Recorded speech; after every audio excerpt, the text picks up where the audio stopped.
ça sujet na biso de ce que le January on a isola qui ça de mot d'origine latine January isola qui ça janvier isola qui ça nzambe ya ba romain on aza na deux faces Janus aza nzambe ya ba romain aza ya mobali aza na mwasi na ye bazobenga februata wana aza nzambe ya ba romain maintenant bobanda ko sala nini oh Janus bazo adorer pendant 31 jours maintenant au februata mwasi na ye balobi te tolongola au 3 jours parce que na tawa kokita kokenda ba période ya basi à cause de l'empire tolongola 2 jours ou soit 3 jours wana au moins problème zaleni au moins satana azalaka na besoin de détruire le peuple nzambe. Na pesa que verset na 2 Corinthiens chapitre 11 verset 13. Et le Bible est toka moite Satan ye moko asi a mi transformer net ange de la lumière. Na basali na basi ba mi transformer misala na bango ezali. Eza kwende ko kotangisa contraire na volonté nzambe. Exemple na kopeso exemple. Ce que tangi na acte des apôtres chapitre 12 verset 18. Ezolo banini. Ezolo baké ba juif bakendaki kotelemela Paul bakangaki ye bakendaki na epa ya roi. Balobi ke roi toye na mutu oyo azokende côté ya sango malamu contraire na loi nzambe ndenge azolinga. Est-ce que vous comprenez très bien? Paul wana azokende côté ya sango malamu contraire na loi ya nzambe ndenge azolinga. Maintenant azokende ko détruire ba parole au Jésus alobaki te ya ke côté yango. Ozo décembre donc les jours à célébrer na mutunyo soit célébrer le 25 décembre azo kende tout droit en enfer bibliquement parlant coraniquement parlant azo kende tout droit en enfer ko présenter bino mission ya nabiso ya mokolo na lelo merci na ba abonné na biso merci na ba abonné fidèle na biso ya chaîne na biso ya Info Plus merci na ba abonné na biso ya Spiritus oda chaîne na biso ya Sika on a vu ça batuke bokende na Spiritus ko s'abonner ngabino musafa male menene na sabino ke bomesa na ngai bayanga déjà ba bisa na ngai tozo sala émission lelo to sala ngo par rapport ya date il y a le 25 décembre pourquoi le 25 décembre est-il vrai que Jésus Abotamaka le 25 décembre est-il vrai que il faut célébrer la date du 25 décembre to solo la ngona imam Abdul Rahman a commis déjà habitué na biso na Info Plus pe a commis habitué na biso ya Spiritus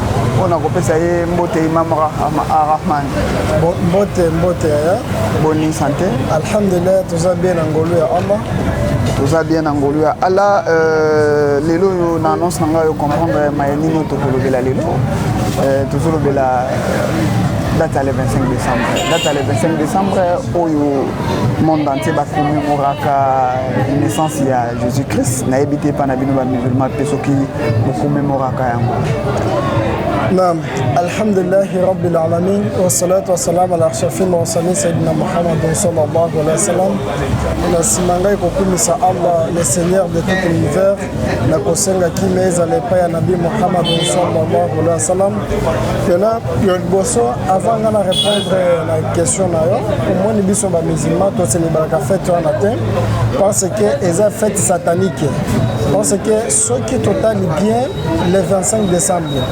eza biblique eza coranique eza biblique oui la coranique eza biblique eza coranique le 25 décembre ce qui total na katikati ya Coran eza très clair ezo lobela biso pona ma ezo tala le 25 décembre Coran ezo lobango te ce qui total na Coran toza na 30 parties appelées juz na katikati ya Coran toza na 114 sourates na katikati ya Coran toza na 6236 versets na katikati ya Coran toza na 94770 syllabes na katikati ya Coran toza na 321690 lettres koza ta place mon côté au Coran ezokende ko confirmer biso na katikati ya Coran kolobaki le 25 décembre eza fête ezate est-ce que comprendre très bien Coran eza très clair ezolobaki le 25 décembre eza fête païenne yeba païenne eza fête oyo eza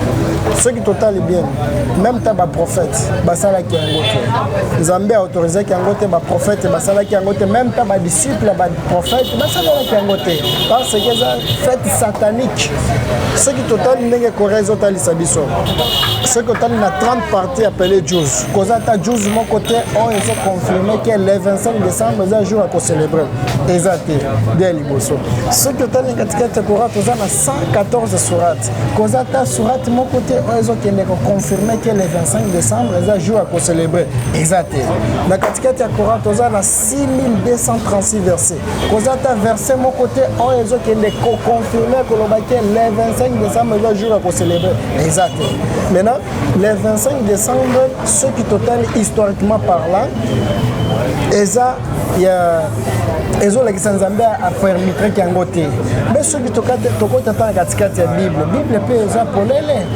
omoni problème za nini eloko o ezo bungisa bandeko na biso ba chrétien parce que Bible lobi na Osée chapitre 6 verset 9 elobi kozanga koyeba eza biwa ndambo parce qu'on prend Bible zoloba mon peuple périt par manque de connaissance Bible ndezoloba mon peuple périt par manque de connaissance maintenant ce qui total na katikati ya Bible ba Bible eza différent koza Bible Tob eza na 77 eza 74 livres Bible Tob eza 74 livres ce que dans les Bible africaine Bible éthiopienne eza na 83 livres ce que dans les Bible de Jérusalem eza na 77 livres ce que dans les livres nyonso na koza ta livre mon côté o ezo kende ko confirmer le 25 décembre eza kobotama ou soit eza fête ya ko célébrer exact ce qui te kotana na livre mosusu o bazobenga Bible Louis II eza na 66 livres sur 66 livres koza 39 livres Ancien Testament 27 livres Nouveau Testament koza ta livre mon côté o ezo kende ko confirmer que le 25 décembre eza jour ko célébrer exact ce qui total la katikati ya Bible na 27 livres et un Nouveau Testament tozui 4 évangiles 4 livres évangiles évangile selon Matthieu évangile selon Marc évangile selon Luc évangile selon Jean maintenant koza ata livre mon côté on ils ont confirmer le 25 décembre que eza jour à célébrer exact mais ce que tali na 4 évangiles na 4 évangiles 87 chapitres koza ta chapitre mon côté na Nouveau Testament na 4 livres livre selon Matthieu évangile selon Matthieu évangile selon Marc évangile selon Luc évangile selon Jean koza ata verset mon côté na katikati 4 livres, on a confirmé que le 25 décembre est un jour pour célébrer. Ce que tu as dit dans 4 livres, ils ont 87 chapitres. Kozata chapitre mon côté, ils ont confirmé que le 25 décembre est un jour pour célébrer. Babilo Kouana, historiquement parlant, par rapport à l'élo au monde entier célébrer Kango, il y a eu des siècles, date où on est bandit ou à Pisobi au Lobina Coran, la Bible est date à le 25 décembre et bandi nini bananio ba instaura qui a motina nango pezala kinini. Mais ce que tu historiquement parlant, tu as deux calendriers grégoriens. Tu as calendrier juliaire et calendrier grégorien. Ce que tu as le calendrier grégorien, tu as accepté le 25 décembre, c'est un jour à Kobota Jésus. Mais ce que tu as le calendrier juliaire, tu as le débat, tu as la discussion. Le 7 janvier. Et pas la bango, qui est le 23 mars. Le calendrier juliaire. Le calendrier juliaire, on célébrait le 23 mars, on célébrait. Parce que Ezala qui fête les païens, il y a des romains, parce que on célébrait Binzambi na bango wana, on célébrait ce qui comme le 25 décembre, on célébrait. Ceux qui ont les romains, baza Binzambi et belé. Ceux qui ont les romains, baza na 366 fois Dieu. Sur 366 fois Dieu, des babanaï ko pesa chaque Dieu na 100 ans ya célébrer na année na ye. Ceux qui ont par exemple, on a un sujet na biso te ce que lobi January on a zola kisa te bimi mot d'origine latine January zola kisa janvier ezola kisa nzambe ya ba romain on a za na deux faces. Janus aza nzambe ya barome aza ya mobali aza na mwasi na ye bazobenga Febroata wana aza nzambe ya barome maintenant babanda ekosala nini Janus bazo adorer pendant 31 jours maintenant Febroata mwasi na ye balobi te tolongola 3 jours parce que na temps akokenda ba période ya basi akozala empire tolongola 2 jours ou soit 3 jours wana bandela nanu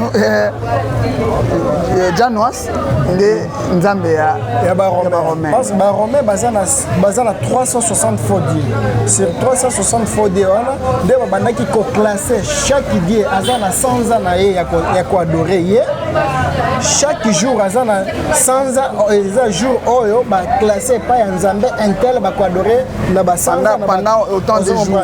Par exemple na basanza neti toza na 12 mois koza 12 mois oyo ya banini ya bafaux dieu oyo babandaki koadore neti bagrand dieu na bango wana dutolo babaki lokola 12 dieu mais soki otali basemaine lisusu na chaque jour eza na nzambe oyo na journée wana maintenant soki ekotala na barome baza 366 faux dieu nzambe ya liboso bazobenga ye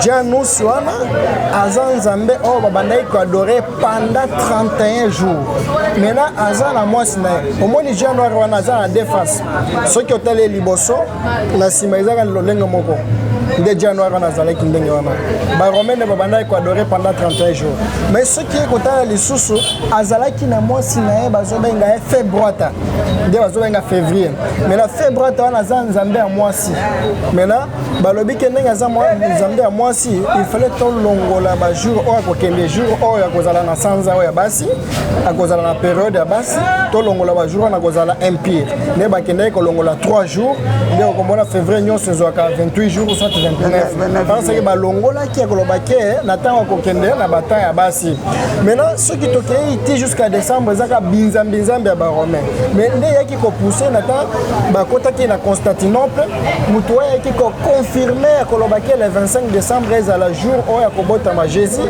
ezali empereur Constantin le Grand na Constantinople nde akendaki koaccepte yango parce que ezalaki jour oyo babandaki kocélébre neti bapatron balobi ke ilfaut toluka jour oyo ya biso kobanda kocélébre balobi ke ilfaut tobandaka koluka na temps ya fin année tozwa jour oyo tokobandaka kocélébre parce que toza na mbongo na époque ya kala wana maintenant na temps eyaki kokóma na Constantinople nde empereur Constantin le Grand akei koaccepte yango ke le 25 décembre eza kobotama ya Jésus comme preuve ya koloba ke le 25 décembre eza biblique te azala musulman te na mutu nyonso oyo akokende kocélébrer le 25 décembre azokende tout droit en enfer pourquoi eza biblique te eza coranique te soki totali na katikati ya Bible otali na Matthieu otali na Luc chapitre 1 verset 25 jusqu'à 26 ezoloba na 6e mois ange akendaki epai ya Marie ayebisi apesi ye sango malamu ya kolobaki kozwa zemi okobota mwana mobali kombo na ye Jésus.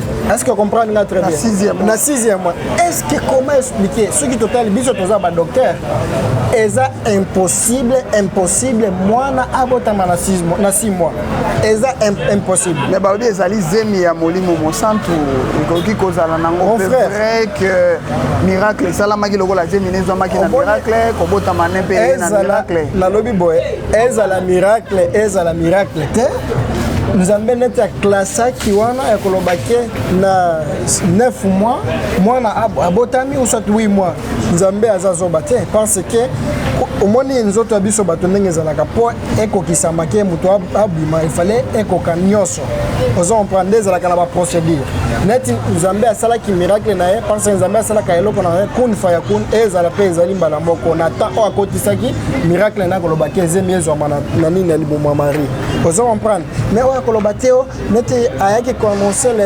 nini na 6e mois mais toye kobriske 12e mois ekobotama après 6 mois. 6 mois. Est-ce que Jésus a tombé? Hein? Répondre. Est-ce que Jésus a tombé? J'ai mis qui na 6e mois. Tu es se retrouvé na 12e mois à Botami. Yandenge. Miracle nini? Il y a une miracle, mais ce qui est un miracle, comment expliquer la katikati la Bible et comment qui était à Botama qui est na 6 mois? Est-ce que vous comprenez très bien? nasoka mambozo mais là ce qui total na Bible ko ça ta place mon côté zolo baké miracle ndé sala meki que Jésus abotama le 25 décembre à la 6 mois na Bible exacte peut-être on a zala kaké ba avocat des diables on ba lo baké toza na Saint-Esprit ba pasteur ba lo baké toza na Saint-Esprit ça Saint-Esprit té et ça Saint-Escroc et à quoi ça peuple en Zambie parce que baza ba avocat des diables parce que ce total na Jérémie chapitre 23 Jérémie chapitre 23 verset 1 c'est clair Zambé azolo bela ba pasteur azolo ba ke malheur au pasteur vous comprenez malheur qui au pasteur parce que bango ne bazo ke ne ko détruire peuple en Zambé bazo ke ne ko talisa ko tangisa o eza contraire na volonté en Zambé de ozo mona Zambé azolo bana Osée chapitre 6 verset 4 Zambé lo bi ke mon peuple perd par manque de connaissances vous comprendre mais ce qui total le 25 décembre eza jour à célébrer eza jour oyo mais il y a des païens. Vous comprenez ceux qui les chrétiens sont basés sur païens. Soit les chrétiens sont basés sur païens. Basam de la Kanzambete. D'après Bible, d'après Bible, d'après Coran, ils ont le les chrétiens sont basés sur païens. Les chrétiens sont basés sur païens. Oui, maman Zoloba, on a la guerre, mususu to bandé la moto. Comment les problèmes ça mon frère? Tout le cabatu va contredire yo. Mais attends, ils ont un problème té? Est-ce que vous avez pasteur va contredire ngana malobananga? Azate bibliquement parlant, historiquement parlant, ce que tu as acte des apôtres chapitre 11 verset 25 jusqu'à 26, c'est très clair. Ce que tu as version dans la Bible de Jérusalem. Dès que explication dans la place on a le bi que ba chrétien ba zande ba païen. Et aux chrétiens, ils ont comme Banoma qui est païen à Antioche. Est-ce que vous comprenez très bien? Païen à Antioche, ils Banoma qui est chrétien. Mais comment expliquer comment les chrétiens qui s'approprient de Bison de Tolandi Jésus? Est-ce que le comportement de Jésus est mon frère, ça c'est très grave. Na ba église ozotonda na bamboka na biso lobi ke bazo sambela te bango nyoso baza ba païen mon frère bazo sala ba miracle ezosala bazomona na yo lobi le problème zali ozoloba ke bazo sambela te o mo le problème nga azoloba ngai te Bible nde ezoloba ngai te o maloba na zoloba ebimi nde na Bible eza ngai te na lingi na peso exemple ce que tangi na 2 Corinthiens chapitre 11 2 Corinthiens chapitre 11 verset 13 jusqu'à 14 et le Bible toka moite. La Bible de 2 Corinthiens chapitre 11 verset 13 jusqu'à 14. Le bique toka moite Satan a mis transformé net ange de la lumière. Na basali na basi ba mi transformer net basali en Zambé en même temps que bazali en Zambé. Bible on a des zoloba. Ce que tali ba pasteur ne bazoloba ke oh biso toza basali en Zambé. Bazande ba Satan ba démon wana. Bazande ba démon. Na maenyezo zosala bazobela bazobika bazazaki na mabala te bazozwa mabala te ngana koloba te totuna nde ba circonstance nyonso yo ba problème nyonso oyo tozwa ma solution yo lobi Satan to bango basambelaka te baza égaré ngana loba te yo loba te omoni Bible zoloba ke tobakisa te pe tolongola te mais là ekozala bien ngana yo totanga nde Bible. Est-ce que vous comprenez très bien? Bible les olobake ba chrétien nyonso bazokende tout droit en enfer. Ngaite na acte des 1 Corinthiens chapitre 15 verset 18 jusqu'à 19. Ezolobani lobike et par conséquent aussi ceux qui sont morts en Christ sont perdus. Bible wana ngaite, Bible de Jérusalem verset wana ezali. Bible Tobe, version en Ezali. Bible imprimante, version en Ezali. Bible éthiopienne, version en Ezali. Bible KJV, version en Ezali. Mais comment expliquer oh ezolo bande nazo bimisa ngonde da Bible nde bimi na maloba imam. Vous comprenez? Nazo loba la sentiment te nazo tanga nde Bible nde ezolo ba ke ba chrétien nyoso bazo kende tout droit en faire. Nde ozo mona ke Jésus azoloba na katikati ya Bible. Jésus azoloba nini? Ce que tangi na Matthieu chapitre 15 verset 9 jusqu'à 13. Jésus azoloba nini? Azoloba ke omoni oyo eza révélation ya prophète Esaïe alobaki. Bino ce que bandi na 9 bino bozo pesanga kaka bozo pesanga kaka respect na munoko na bino mais na katikati ya mutema respect wana eza te parce que bozo sala ya kibomoto ya kibonzambe te. Ozo comprendre ndenge Jésus azoloba.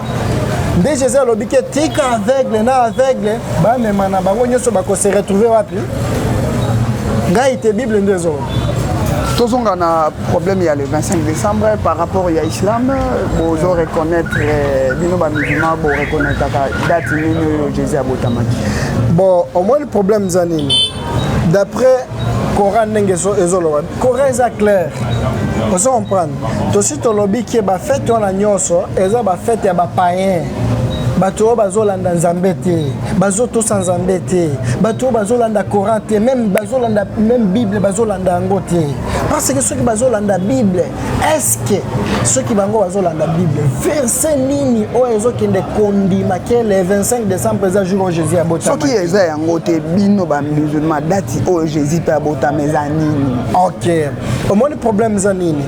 Ceux qui totali na jour où Jésus a botama ki. Na katika ya Bible pe na Coran. Eza différent na bango bazoloba. Ce qui totali na Luc chapitre 2 verset 2. Nata ezoloba ndenge Jésus abotamaki, vous comprenez. Le jour où Jésus abotamaki, c'est le 25 décembre. Ceux qui ont le 25 décembre et le départ de Jésus. Jésus a dit que ceux qui Jésus a eu le lo awa. Autour de Jésus le 25 décembre, est-ce que vous comprenez très bien? Ceux qui Jésus a eu le lo awa. Autour de Jésus, au le 25 décembre, Jésus a kolobaki ngana yebi le 25 décembre. Parce que atika ki yangote. Eza batu o baza posa kobungisa peuple ya Nzambe nde bazoya na ba idéologie wana. Vous comprenez? Parce que eza biblique té. O Bible ezolobaki na 6e mois nde nini nde information ya zeme ya Jésus eyaki. Mais na toye kosituka ke 12e mois Jésus a botani. Mais est-ce que Jésus a kozala tu? Wana nyonso zoloba yango oui, menga na zolinga yo prouver batu, o lakisa batu que réellement bino ba musulman bo yebi dato Jésus a botani.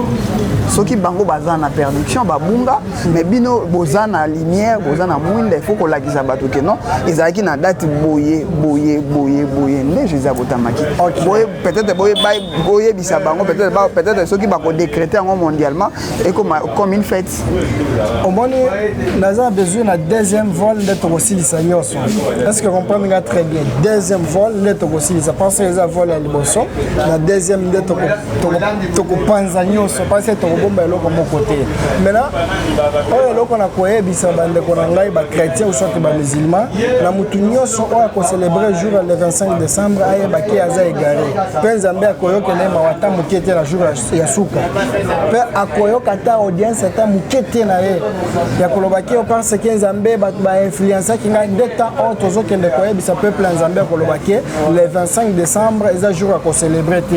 Pense que eza coraniquement te, eza bibliquement te, mais historiquement peut-être kolobaki ba prophète ba salaki exacté on comprend maintenant ndé tozoye bisa bango ba célébrer ngote na mutu ko célébrer le 25 décembre ayeba ke etumbu Nzambe ako échapper ngote ata sala ndenge nini etumbu ya Nzambe ako échapper ngote parce que azo sala contraire na volonté na ye parce que Nzambe atindelaki biso ba prophète ba kota de biso soki le 25 décembre eza jour oyo eza jour Nzambe andima ayebi yango prophète nani oyo ki kotangisa yango c'est ça le problème peut-être qui révélé ce qui est comment mondialement ils ont un sens moroboé il y a plusieurs années plusieurs siècles oyo ba fêter yango lelo bino ba musulman ba comment on la date wana bozo mo que quelque part pe ba ba banda on dit ça a pris plusieurs siècles après lelo bino ba ndo ba que non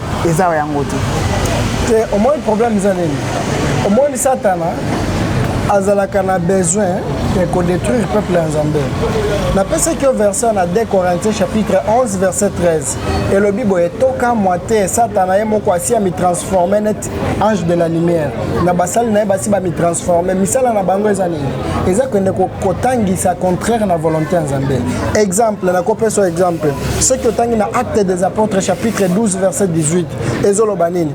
Ezolo baké ba juif ba kinaki kotelemela Paul bakanga ki bakindaki na epa ya roi balobi ke roi toye na mutu oyo azokende côté ya sango malamu contraire na loi Nzambe ndenge azolinga. Est-ce que vous comprenez très bien? Paul wana azokende côté ya sango malamu contraire na loi ya Nzambe ndenge azolinga. Maintenant azokende ko détruire ba parole au Jésus alobaki te ya ke côté yango. Ozo comprendre?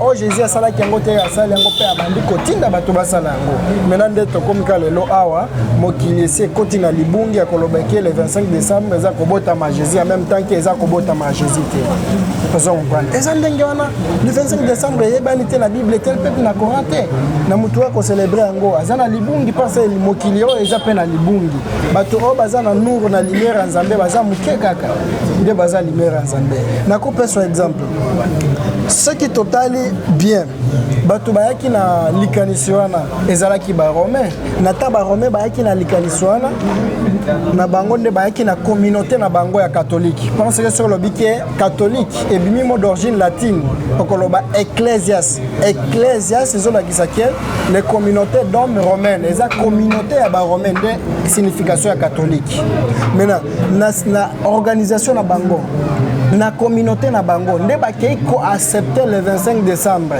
neti kobotama Jésus oyo eza divinité avantage nini oyo bango batiaki yango mpo eselebraka monde entier ok avantage oyo bango batiaki parce que bango nde na temps oyo baeventaki makambo wana Jésus ayaki na temps empire romaine ayaki na temps ya baromain na temps baromain bagéraki bazalaki na pouvoir ya monde babandaki kozwa comportement ya kutimi na bango bisambela na bango oyo bazosambela binzambi na bango nde bazokende koaccepte yango bapiblie mokili mobimba mpe bato bakende kozwa comportement nde bapanzi yango mokili mobimba kolobaki le 25 décembre eza kobotama Jésus en même temps ke eza kobotama Jésus te eza nde célébration bacélébraka Nzambe na bango comme on a nani oya le 25 décembre oya le 25 décembre soki oyo kotala Nzambe oyo bango bacélébraka le 25 décembre eza le dieu soleil nde bacélébraki le 25 décembre soki otali historiquement parlant le 25 décembre ou soit le dieu soleil abimaki na temps nini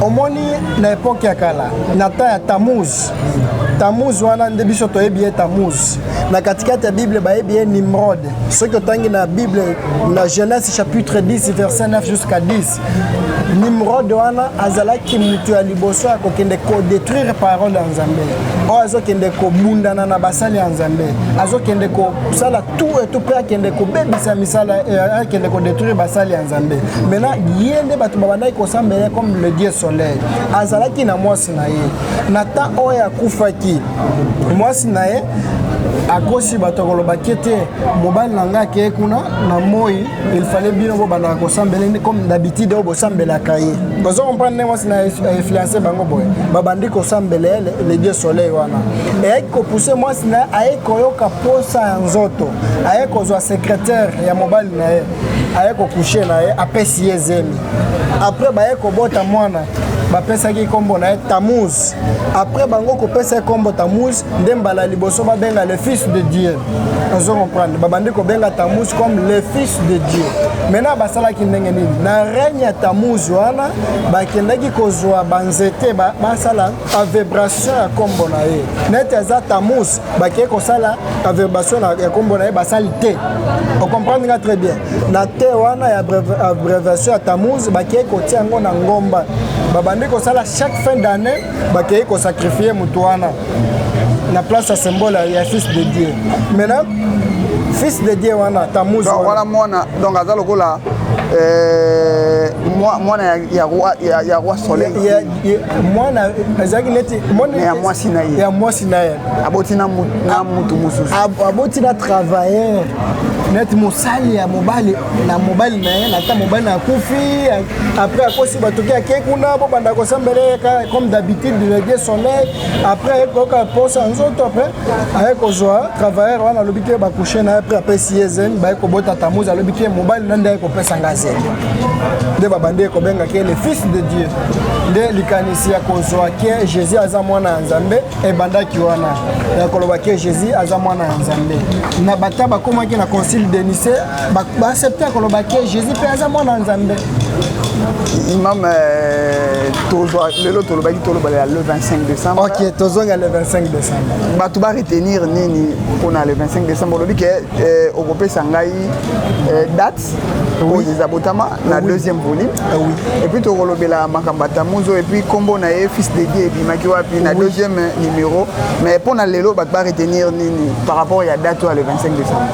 Au moni na ko informer bande konanga ba musulman na bande konanga ba chrétien va célébrer le 25 décembre té. Parce que le 25 décembre eza biblique té ya kolobake ceux qui bango baza ba chrétien il fallait ba l'entendre Bible on se comprendre mais ceux qui Bible est annoncé le 25 décembre té bazo zwango na autorisation ya nani est-ce que comprendre très bien ceux qui baza ba chrétien baza bato bazo landa Bible mais oh bazo célébrer ngo ebimi wapi ceux qui ebimi na Bible verset nini oh ezo qui confirmer le 25 décembre eza jour ya kobota ma Jésus est-ce que comprendre très bien même les biso ba musulmans ceux qui to célébrer nini ba fête na biso ezalaka bibliquement et coraniquement même bibliquement pe ezalaka oh lo ba idile fitri idile adwa nyonso eza na katikati ya Bible même na katikati ya Coran ezali eza ko bomba matin mais ceux qui le 25 décembre oh ya bango ceux qui eza oh Jésus asala kiango le 25 décembre mais jour nini oh Jésus qui n'a ko célébrer ko lo ba ke le 25 décembre deux jours on na botamaki na temps ezala ki avu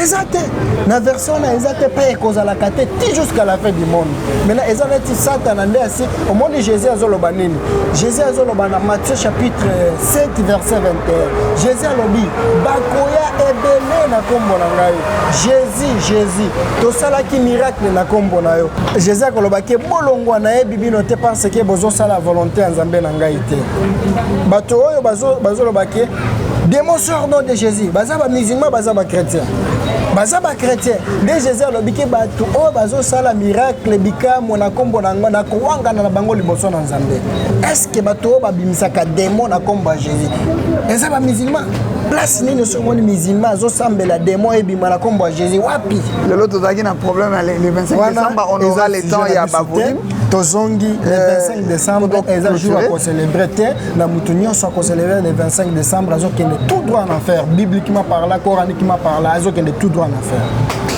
azo kende tout droit en enfer numéro à contact na yo batu bazo tourner yango moi mingi moi ba commentaire par rapport à ba émission déjà tout ça là 085 plus 243 85 68 97 991 oui ça va on nini par rapport à deuxième numéro monsieur Zoya na deuxième vol de toka ko loba histoire Jésus abotama ke jour nini sans anini nyonso ko ezo loba tika Bible ezo bomba biloko mosusu mais ko ezo fongola nyonso parce que Coran est bombi biloko moko te Bible ndeza parce que eza bord ya ba romain pour la lobike bord ba romain tukoya ko bimisa ba bord mosusu oyo moko ko loba ke oyo ngapela ko ndimate.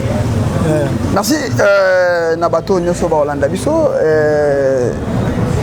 Zaki invité Nabiso Imam Abdul Rahman. Merci vraiment de l'invitation Nabiso. Tozo continuer car on a promettre bino que volume mususu nde ya lobi que l'autre fois le baki eko bardé assez réservé sous l'élo. Donc tozé la sous na numéro mususu par rapport à sujet to lobi que date nini Jésus Botama abi akoloba yango na numéro mususu. Bo s'abonner na chaîne YouTube Nabiso ya info plus donc contredire maloba ngai aye to partager sur Coran ou sur Bible ça pour moto abi au père on a besoin ça né débat nini émission ça ouvert moto nyonso ayebi ke akokoka aye bo ba numéro na chose affiché wana bo benga biso to koyebisa bino ndeni to kuta na poto to tourner émission mususu na wadai koloba ke bo s'abonner na chaîne YouTube Nabiso info plus bo s'abonner pe na chaîne Nabiso ya spiritus o ezali chaîne Nabiso sika auto bandolo bela kaka mai matali spiritualité to kutani na numéro mususu bye.